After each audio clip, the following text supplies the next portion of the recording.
Jupiter यानी कि गुरु इस समय पर एग्जॉल्टेड हैं।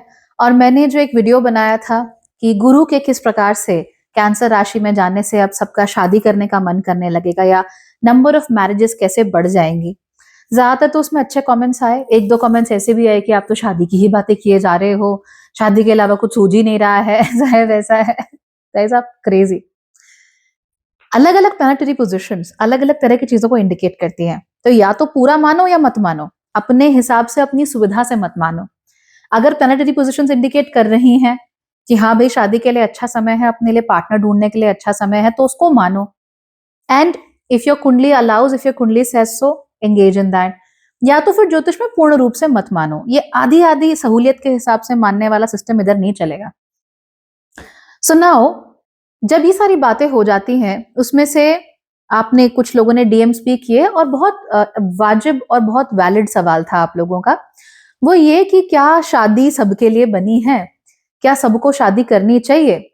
आप भी शायद आजकल बहुत सारे वीडियोस देखते होंगे या अलग अलग जगहों पर आप अलग अलग गुरुओं से या अलग अलग सो कॉल्ड कोचेस से आप बात करते होंगे एंड वो आपसे कहते होंगे कि नहीं नहीं नहीं, शादी is not important for everybody, जरूरी नहीं है, जिंदगी में और भी बहुत सारी चीजें हैं करने के लिए। आप चाहे आप पुरुष हो चाहे आप महिला हो, आपसे कहा जाता होगा कि भैया it's not everything you can, हम आपको बहुत कुछ मिल सकता है। और मैं अपनी जनरेशन की कम से कम अगर बात करूं, मिलेनियल्स की, तो हमारे जो मन मस्तिष्क है उसके ऊपर शादी का काफी हद तक नेगेटिव इम्पैक्ट भी पड़ा है। वजह हमारे पेरेंट्स हो सकते हैं, क्योंकि मिलेनियल्स के रूप में हम लोग काफी हद तक कटे हुए थे बहुत सारी चीजों से जिनको हम ट्रेडिशनल मानते हैं। सही नहीं, ट्रेडिशनल, यानी कि ऐसी चीजें जो परंपरागत रूप से होती ही जा रही थी। हर परंपरा भी अच्छी नहीं होती, और we were exposed to a lot of परंपरा जो कि जेन्युइनली अच्छी नहीं थी, जैसे कि स्त्रियों के प्रति बड़ा ही बेकार या दोयम दर्जे का एक नजरिया बना के रखना, जो कि शास्त्र सम्मत तो बिल्कुल नहीं है पर परंपरागत जरूर है। या फिर लड़कियों को बिल्कुल आजादी नहीं देना, उन्हें शादी बस ये तो शादी करने के लिए आई है तो बच्चा पैदा करने की मशीन है, ये है, इस तरह का बहुत गंदा सा एटीट्यूड था। एंड इट्स वेरी गुड कि हम लोगों ने, हमारी जनरेशन ने कहीं ना कहीं उससे छुटकारा पा लिया एंड हम लोग अब कहीं ज्यादा ओपन माइंडेड हो गए हैं चीजों को लेकर, और वो शास्त्र सम्मत भी है। But the point is that कि ऐसा करते करते हमने कहीं ना कहीं जो बहुत बेसिक चीजें थी उनको पीछे छोड़ दिया, जो इंपॉर्टेंट चीजें थी उनको पीछे छोड़ दिया। हमने गलत तरीके से ये मान लिया कि एक स्त्री शादी करके सुखी नहीं थी, शायद मेरी माँ शादी करके सुखी नहीं थी, मेरी मौसी, मेरी चाची, मेरी बुआ, वो शादी करके सुखी नहीं थी, इसका मतलब शादी में ही प्रॉब्लम है। सो हमने ये तो देखा, हमने प्रॉब्लम को आइडेंटिफाई तो किया, the marriage was not a happy marriage, but हमने उसको मिसकैलकुलेट किया और मिस अलाइन किया उस प्रॉब्लम को to something that is not even a problem. तो अब हुआ क्या कि हमने ये मान के चल लिए कि भैया शादी ही प्रॉब्लम है, शादी में ही सारी दुख पीड़ा दुनिया की भरी हुई है, and that is why getting married means you will have issues. I tell you the truth, yes you will have issues. आपने शादी की है, आपके जीवन में प्रॉब्लम आएंगी, and that is the reason why शादी becomes so important in life. So चलो आज डिस्कशन कर लेते हैं, क्या है शादी, क्या सबको करनी चाहिए, किनको नहीं करनी चाहिए, क्यों आपके लिए जरूरी ये चीज हो सकती है, ताकि आप भी एग्जॉल्टेड जुपिटर का फायदा उठा सकें अच्छे से, और you can use it properly and in your favour to live a good life. Let's get started. नमस्ते, भाग्यश्री होलिस्टिक एस्ट्रोलॉजी में आप लोगों का एक बार फिर से स्वागत है। यहाँ पर हम बात करते हैं पॉजिटिव, इंस्पायरिंग और होलिस्टिक एस्ट्रोलॉजी की, यानी कि एक ऐसा ज्योतिष जो कि आपके पॉजिटिव पॉइंट्स को मैक्सिमाइज कर सकता है और आपके नेगेटिव पॉइंट्स को मिनिमाइज भी कर सकता है, आपकी कुंडली के साथ आपको अलाइन करके। So today we are discussing marriage. तो द थिंग इज कि हमारे दिमाग में शादी को लेकर जो बहुत गलत रवैया या बहुत गलत नजरिया हमने अपना लिया है, उसके पीछे जो वजहें हैं वो कुछ हद तक वैलिड है, क्योंकि हमने आसपास अच्छी शादियां नहीं देखी। इसका मतलब ये नहीं कि शादी में प्रॉब्लम है, इसका मतलब ये है कि हमने अच्छी शादियां नहीं देखी हैं। जैसे कि ये माना जाता रहा है कि अगर आप हल्दी को दूध में डाल के पिएंगे तो मसल रिकवरी अच्छी होती है, वुंड हीलिंग अच्छे से होती है, इट्स जनरली ग्रेट, थकावट मिटाने के लिए भी अच्छा होता है। अब आप बाजार में मिलने वाली बिल्कुल ही रंग मिली हल्दी अगर आप रोज दूध में डाल डाल के पियो और फिर आप कहो कि अरे तो कुछ हो ही नहीं रहा, एंड इवेंचुअली आप कहने लगो कि जी हल्दी दूध से कुछ नहीं होता, बेकार है। Whose fault is that? Whose fault is that? हल्दी की तो गलती नहीं है, दूध की भी गलती नहीं है, गलती तो उस व्यक्ति की है जो कि रंग मिले हुए पाउडर को या रंगीन पाउडर को हल्दी समझ लेता है। हल्दी चाहिए तो हल्दी की गांठ लेकर आओ। इनफैक्ट आप घर में हल्दी की गांठ बहुत इजीली उगा सकते हो, इट्स वेरी इजी। एक ही बार में आपको बहुत इजीली पूरे साल भर की हल्दी मिल सकती है और आपको ज्यादा जगह भी नहीं चाहिए। आप लोगों ने घर में पुराने कभी पेंट वगैरह कराया हो तो लंबी लंबी बाल्टियां होती है ना पेंट की, उसको अच्छे से क्लीन करो, थोड़ा मट्टी मंगवाओ आसपास से कहीं से और उसमें आप हल्दी उगा लो। Within a year you will have fantastic haldi in your own house, आपको किसी और की जरूरत ही नहीं है। So you know look at the mindset that people have. तो शादी के साथ भी हमने यही किया है, जो प्रॉब्लम्स शादी के साथ जुड़ी हुई हैं हमने उसको शादी की ही इनहेरेंट प्रॉब्लम मान लिया, ये गलत है। नंबर वन, पहले ये डिस्कस कर लेते हैं कि क्या शादी करना ठीक है और क्या शादी सबके लिए है। वेल, हाँ, it is always better to get married. It is always better to be married. It is always better to have a partner. अब ये मैं इसलिए नहीं कह रही हूं कि मैं अधूरी हूं, आप अधूरे हैं, तो हम साथ मिलेंगे तो हम अधूरे से पूरे हो जाएंगे। Not happening. Every individual is whole by itself. Every individual is whole by himself or herself. तो एक पुरानी कहावत है ना कि मेरे हाथों के बीच में गैप्स इसलिए हैं ताकि कोई और आके उन गैप्स को भर सके। Philosophical romantic way of saying something really weird. The truth is you are whole.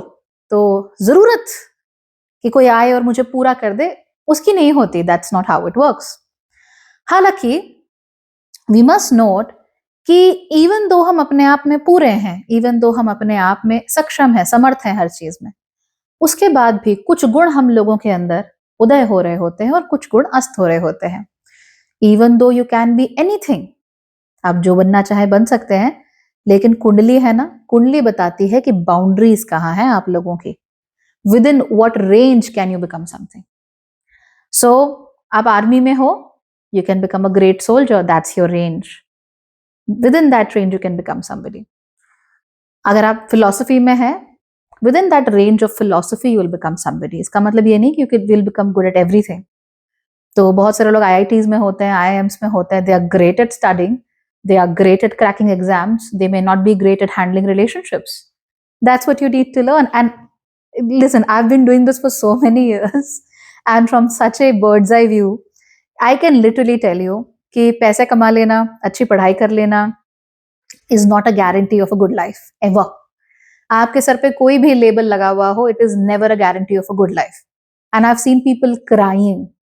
I've consulted people from Stanford, I've consulted people from Harvard, and I've consulted people who have received scholarships जो कि साल में मुश्किल से 50-12 ऐसे लोगों को मिलती होंगी, that too on completely merit basis. And I've also consulted regular everyday people and I can tell you सब एक ही जैसे प्रॉब्लम से गुजर रहे हैं, राइट? सो कहीं ना कहीं हम बहुत अच्छा कर रहे होते हैं लाइफ में, लेकिन हमारे अंदर हमेशा कुछ ना कुछ ऐसा होता है जो कि अस्त होता है, जो कि वो गुण हमारे अंदर डेवलप नहीं होता। अब एज एन इंडिविजुअल क्या आप उन गुणों को डेवलप कर सकते हो? बिल्कुल कर सकते हो।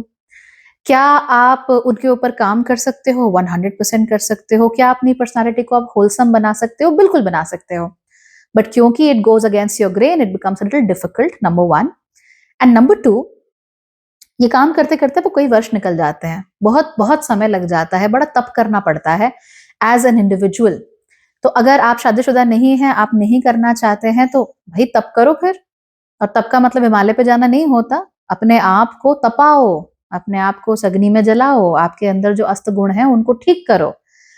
It's very difficult at times to do because हमारे अंदर सेल्फ अवेयरनेस नहीं होती। सेल्फ लव जिसको हम कहते हैं, very difficult unless somebody else loves you. And I'll be honest, it is difficult for everybody. Somebody else has to love you. तो हमारे अंदर वो गुण नहीं होते, लेकिन जब हम शादी करते हैं या हम किसी रिश्ते में होते हैं, इन दैट केस वो गुण जो हमारे अंदर नहीं है या कम है, वो गुण हम किसी और के थ्रू पा सकते हैं। ये तो वही बात हो गई कि भारत में चावल बहुत उगता है और नेपाल में गेहूं मान लो बहुत उगता है, तो हमने नेपाल से कहा कि भैया तुम गेहूं उगाते हो, थोड़ा गेहूं हमें दे दो, थोड़ा चावल हम तुम्हें दे देते हैं। Simple economics, right? That's the economics of relationships as well. So आपके अंदर जो नहीं है आप वो पाना चाहते हो, जो आपके अंदर है आप उसको दूसरों को सप्लाई करते हो। That's how relationships work. And you have to be on the same spectrum, क्योंकि अगर आप बिल्कुल ही भिन्न हैं फिर तो बात नहीं बनेगी। आपके पास हीरे हैं और सामने वाले के पास देने के लिए चमकीले पत्थर हैं तो बात नहीं बनेगी। हाँ, हीरे हैं और सामने वाले के पास एमरल्ड हैं, maybe you can come to a nice compromise about the value of diamonds and the value of emeralds, but it's still on the same spectrum. तो आइडिया ये है शादी का, to find somebody who is on the same spectrum. You're selling gemstones, you want somebody with gemstones. You're selling wheat, you want somebody who's selling grains, like that. Somebody on the same spectrum but जिसके पास आपसे भिन्न गुण हैं। छोटा सा example लेते हैं। नैसर्गिक रूप से पहला घर मेष राशि का घर होता है और 7वां घर जो कि रिलेशनशिप्स का घर होता है वो होता है कौन सी राशि का? तुला राशि का। तुला राशि हमेशा ये कहती है कि सबको साथ लेकर चलो, सबको अपने पास रखो, सबसे बना के चलो, सबसे हिल मिल के रहो। मेष राशि कहती है कि भाई क्या जरूरत है, I can focus only on my self, I can मैं अपनी ग्रोथ पे ध्यान दूं, अपने कंजम्पशन पे ध्यान दूं, मुझे क्या चाहिए मैं उस पर ध्यान दूं, अपने डिजायर्स पर ध्यान दूं। So when they come together, तब क्या होगा? तब मेष राशि वाले को तुला राशि वाले के थ्रू रिश्तों की वैल्यू समझ में आएगी और तुला राशि वाले को मेष राशि वाले के थ्रू सेल्फ की वैल्यू समझ में आएगी। तो मेष राशि को ये जानने को मिलेगा कि भाई कैसे अपने में ही नहीं खोए रहते, no man is an island. और तुला राशि वाले को ये समझ में आएगा that you are also not an archipelago, archipelago क्या बोलते हैं? Do let me know how do you pronounce it?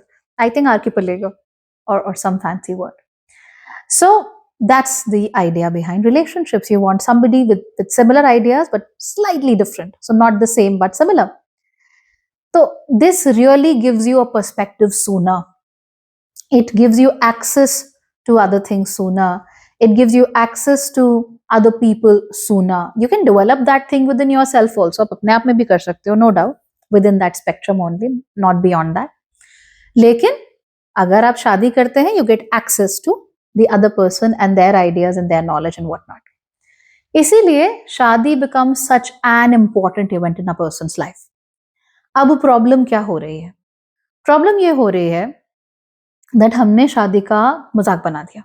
Literally, we've made a joke out of marriage. मेरी जनरेशन के लोगों की बात करते हैं। We were always about love marriages. हम लोगों को जनरली अरेंज मैरिज से थोड़ी प्रॉब्लम है। आप एक पत्थर फेंको, कोई भी एवरेज मिलेनियल उठा लो, दे वुड ऑलवेज से कि love marriages are always better. जो कि हमने अरेंज मैरिज में तो कांडी होते हुए देखे हैं। मम्मियों कभी सांस लेने का मौका नहीं मिला, किचन में कटती रही। पापा ने कभी 2 जोड़ी से ज्यादा अपने लिए कपड़े नहीं लिए बिकॉज व्हाटएवर।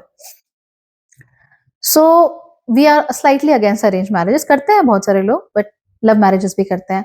दोनों ही केसेस में वी आर रॉन्ग। हमारे पेरेंट्स भी जब आंखें मूंद कर कुछ टिक मार्क्स के भरोसे हमारी शादी कर देते हैं तो सेम ही रिजल्ट निकल कर आता है। और जब हम खुद भी ये सोचते हैं कि अरे मैं पूरे दिन इसके साथ काम करता हूँ या मैं इसके साथ पढ़ता हूँ, probably I know them all, अब चलो शादी कर लेते हैं बिकॉज हमारी बातचीत आपस में बड़ी अच्छी होती है और हमें एक दूसरे की आदत हो गई है। Both the cases are wrong cases because हम 100% किसी व्यक्ति को असल में समझ ही नहीं पाते हैं। हम अरेंज हो चाहे लव मैरिज हो, we are looking at people in a way that we want to look at them and not as who they are. And since we are not looking at them as who they are, we will always end up having issues. हम कुंडली नहीं match करवाना चाहते, हम observation नहीं ढंग से करना चाहते उस व्यक्ति की। अरेंज मैरिजेस में होता है अरे मैं भी इंजीनियर, तू भी इंजीनियर, चलो करते हैं शादी। लव मैरिज में अरे तुम भी यही काम करते हो, मैं भी यही काम करती हूँ, चलो शादी करते हैं। So that becomes a huge problem. तो दोनों ही केसेस में गलती हो सकती है, लव में, अरेंज में, लव कम अरेंज में, friends to enemies, you name it, हर जगह प्रॉब्लम हो सकती है if you are not aware and if you are taking decisions based on the basis of pure emotionality and no rationality at all. So any marriage can go wrong. तो हम ये नहीं कह सकते कि अरे बच्चे अपनी मर्जी से शादी करते हैं, देखा हो गया ना, कांड हो गया ना। ये भी नहीं कह सकते कि आपने अपनी मर्जी से मेरी शादी कराई, मुझे नहीं करने दी तो कांड हो गया। Not really. It's the lack of compatibility between two people, और वो लव और अरेंज किसी भी सेटअप में हो सकता है। That's number 1. Number 2 is कि हम लोग को पता ही नहीं कि compatibility होती क्या है। Compatibility is very very nicely seen via कुंडलीज। कुंडली देख के पता लग जाता है कितना सिस्टम दोनों का साथ में सही बैठेगा। I'm not even talking about that अष्टगुण, अष्टकूट Milan system. I'm not talking about that. You just open कुंडलीज, इनकी नहीं बनने वाली आपस में। पता लग जाता है। तो आपको दिखाना चाहिए ज़रूर और एक अच्छे से एनालिसिस करवाना चाहिए कि एग्ज़ैक्टली हो क्या रहा है कुंडली के अंदर। कुछ लोग शादी के बाद भी करवाते हैं, उनको तब लगता है कि भई ये चीज़ें ठीक नहीं है, how do we make them better? But usually शादी से पहले प्रॉपर एनालिसिस होना चाहिए। This is critical. फिर हमको ये भी देखना है कि कैसे, किस प्रकार से 2 लोग का टेम्परामेंट डिफरेंट है, भिन्न है, उनका माहौल कैसे भिन्न है, उनके फ्यूचर एस्पिरेशंस कैसे भिन्न हैं, अंदरूनी तरीके से वो कैसे हैं, जेन्युइन टेम्परामेंट उनका क्या है, you need to know that. उसके बिना नहीं हो पाएगा। तो जब हमें कंपैटिबिलिटी इश्यूज होने लगते हैं तो शादी तो हम धूमधाम से कर लेते हैं, आजकल तो ज़्यादा धूमधाम से करते हैं, पर टिकती नहीं है बात, होती नहीं है बात। सो ये शादी का दोष नहीं है, ये आपका दोष है। फाइनली द थिंग इज कि शादी एक ऐसा रिश्ता है which is a daddy of all relationships, okay? That is why इसे इतना इंपॉर्टेंट संस्कार माना गया है हमारे देश में।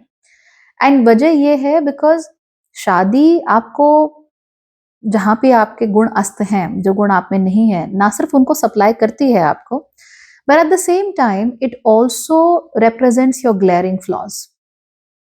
आप हर वक्त एक ऐसे व्यक्ति के साथ रहते हैं जो कि आपके अंदर के फ्लॉज को बहुत क्लियरली आपकी आंखों के आगे रिप्रेजेंट करता है। फॉर इंस्टेंस, जैसे हमने एग्जाम्पल लिया था ना मेष और तुला का, तो तुला राशि वाला जब शादी कर रहा है, मानो तुला राशि की लड़की है, she gets married to a मेष राशि बॉय, तो वो शायद जिंदगी में पहली बार रियलाइज करेगी कि अपने लिए कैसे सोचा जाता है और मैंने कैसे नहीं सोचा आज तक। Why was I always pleasing people? And it's so visible because your husband is all about, अरे वहां क्यों जा रही है, उतना क्यों कर रही है, उसके अंदर नहीं क्या जरूरत है। So when you're with this person, आपका जो फ्लॉ है अंदर, आपका जो अस्त गुण है, वो उसे कंप्लीट कर रहा है नो डाउट, और आपको दिखा भी रहा है कि ये फ्लॉ है तुम्हारे अंदर।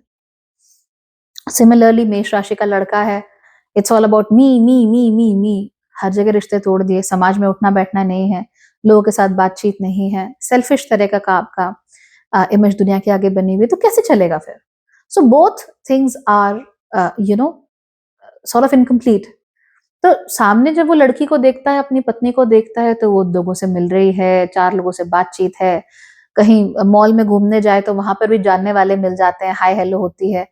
सो हर वक्त आपके सामने आपका जो सबसे बड़ा फ्लॉ है, it's like a huge gaping hole, and you look at it and you are like very uncomfortable. तो शादी में ये दोनों चीजें होंगी। अब जो लोग समझदार होंगे, धैर्यवान होंगे, वीर्यवान होंगे, वो समझते हैं कि हाँ मुझ में ये कमी है, और वो अपने पार्टनर से सीखने की कोशिश करते हैं। तो जिसको आजकल आप लोग बहुत ही फैंसी टर्म्स में बोलते हो ना, कार्मिक एक्सचेंज, एनर्जी एक्सचेंज, ये वो जो भी, मतलब what ever words you use, that's what happens. और जहां पर नहीं होता वहां तो झगड़े ही होंगे। फिर आप कहेंगे कि मेरी बीवी मेरी बात ही नहीं सुनती, मेरा पति मेरा कुछ सुनता ही नहीं है, ब्ला ब्ला ब्ला ब्ला ब्ला। So again, either you're not on the same spectrum or you're not aware, आपके अंदर धैर्य नहीं है, तो यहाँ पे प्रॉब्लम आनी शुरू हो जाती है। बट मेरे विचार से हमारी जो एनर्जीज हैं, and we all have all sorts of energies, we have creative energies, we have sexual energies, we have very productive sort of energies, we have very intellectual energies। तो हमारे अंदर के जो फ्लॉज हैं उनको कम करके बहुत ही आसान तरीके से, बहुत इजी तरीके से अपने जीवन में स्थिरता लाना, it's always better to be on a bicycle than a monocycle, right? So creating a bicycle out of life, so marriage is always the better option, always. And आपको वहम हो शायद कि आप रह लोगे, आपको जरूरत नहीं है, but I will be very honest here, and I have spent half my life reading kundlis, so I think to some extent I have the right to say this. Most people who say कि हमको शादी नहीं करनी, हम शादी नहीं करना चाहते, this that, they don't know what they are talking about. उन्हें कॉन्सिक्वेंसेस नहीं समझ में आते, उनको कोई चीज नहीं समझ आती। लोग उनको समझाते भी कैसे हैं, अरे बुढ़ापे का सहारा होगा, बच्चे नहीं होंगे तेरे, सोसाइटल प्रेशर के सेंस में समझाते हैं। But we don't really help them understand what marriage really means, and how to be with somebody, and how it is a mark of great strength to be in a marriage and to have a long lasting marriage. So we don't understand that. तो मैं आपको पूरी authority के साथ, पूरे अपना जितना भी मुझे ज्ञान है उसके साथ आपको बता सकती हूँ दैट 10 लाख पीपल, 10 लाख, उसमें से एक इंसान ऐसा होगा शायद जिसको शादी नहीं करनी चाहिए। ओके, 10 लाख में से कोई एक व्यक्ति जिसको शादी नहीं करनी चाहिए, बाकी 9,99,999 लोग शादी करके ही सुखी रहेंगे। उसी से उनका जीवन जो है वो स्टेबलाइज होगा, उसी से उनका समाज स्टेबलाइज होगा, उसी से उनके जीवन में जो भी वो चीज जिंदगी में चाहते हैं वो स्टेबलाइज होगी। बात फाइनेंसेस की नहीं कर रही हूँ, even though it's a very good part of getting married. आपको सोशल सिक्योरिटी मिलती है, काफी हद तक फाइनेंशियल सिक्योरिटी मिल जाती है, लेकिन उसके साथ साथ ही आध्यात्मिक प्रगति, आत्मिक प्रगति, उसका एक रास्ता गृहस्थ आश्रम से होकर भी निकलता है, right? So never be afraid of that and never see marriage in a very bad light. अब वो कौन है लोग जिनकी कुंडली में शादी नहीं लिखी होती है, जिनको नहीं करना चाहिए, या जो एकांकी जीवन आसानी से जी सकते हैं? दो केसेस हो सकते हैं, या तो ये लोग आध्यात्मिक रूप से बहुत उन्नत होते हैं, मतलब काफी आगे निकल चुके हैं, finding a partner for them is very difficult, आसान है ही नहीं इनके लिए पार्टनर ढूंढना, क्योंकि जो लोग आध्यात्मिक रूप से उन्नत हो जाते हैं उनका तो वैसे भी किसी के साथ टिकना मुश्किल हो जाता है, फ्रेंडशिप्स तक में, अपने परिवार तक में, तो पार्टनर वाले सेंस में चीजों का होना it becomes little difficult for them. तो अक्सर ऐसे लोग होते हैं जो शादी के लिए बने नहीं होते, या जिनके लिए इट डजंट रियली मैटर, उनके लिए कोई बहुत बड़ा एक इफेक्ट नहीं आ रहा है, बिकॉज वो आध्यात्मिक उन्नति कर रहे हैं और एक ऐसे लेवल पर पहुंच चुके हैं where they probably don't need another person to come and you know take care of their flaws। ऐसे लोग भी बिरलों में बिरले हैं, सीरियसली वो बिरलों में बिरले हैं। कई लोग आध्यात्मिक रूप से उन्नति भी कर रहे होते हैं but they need a partner with them, so that's just how it is. तो बिरलों में भी बिरले लोग होंगे। सेकंड, लोग बिल्कुल ही पतित किस्म के होते हैं। पतित यानी पूरी तरीके से नीच समझ लीजिए, बिल्कुल गिरे हुए। ऐसे लोगों के लिए शादी करने का मतलब या इनसे शादी करने का मतलब एक भयानक कार्मिक बंधन को अपने साथ जोड़ देना है, जिसको आप पीढ़ियों पीढ़ियों तक उबर नहीं पाओगे आप जिससे। तो ये यहाँ पर प्रॉब्लम आ जाती है। बिल्कुल पतित लोग होते हैं, अगेन ये भी बिरलों में बिरले ही होते हैं। तो ऐसा नहीं होता कि इट्स हर जगह एक पतित व्यक्ति घूम रहा है, इट्स नॉट लाइक दैट। ये भी बिरलों में बिरले हैं। तो ये तो दो एक्सट्रीम्स हैं। मेन जो लोग होते हैं जो जनरली शादी नहीं करना चाहते या इंटरेस्टेड नहीं होते, वो ऐसे होते हैं या तो जिनमें कोई दोष है। दोष कैसा? ऐसा नहीं कि कुछ गलत है उनके साथ, नहीं, शारीरिक रूप से या मानसिक रूप से किसी प्रकार से कुछ चीज है विच इज नॉट करेक्ट। तो हार्मोनल इश्यूज हो सकते हैं, या मेंटल इश्यूज हो सकते हैं, या शारीरिक रूप से किसी तरीके से अक्षमता हो सकती है, या समस्याएं हो सकती हैं। ये एक पूरा का पूरा स्पेक्ट्रम है, पूरा का पूरा स्पेक्ट्रम है। अब आप उसमें किसी को पिन पॉइंट करके ये नहीं बोल सकते कि भैया दिस इज राइट और दिस इज रॉन्ग और what not. It's whole spectrum of people. इसमें से भी I can tell you that most people अगर वो थोड़ा उपाय कर लें, थोड़ा ध्यान दें, they will be able to find a partner and they'll be able to become happy by finding a partner। क्योंकि ऐसा नहीं है कि उनके अंदर इच्छा नहीं होती। हाँ, कुछ इम्बैलेंसेस जरूर हो सकते हैं, कुछ दोष जरूर हो सकते हैं, लेकिन ऐसा नहीं है कि इच्छा नहीं होती या फिर ये लोग शादी ना करके ही सुखी रहेंगे। This doesn't work out for them. तो ये भी अगेन पूरी पॉपुलेशन में बहुत ही कम लोग होते हैं, they don't have a huge number, and depending on कि वो स्पेक्ट्रम में कहाँ है, आप उनके लिए जरूर कुछ ना कुछ कर ही। सो ओवरऑल अगर देखा जाए तो ज्यादातर लोग सुखी ही रहेंगे if they go for marriages.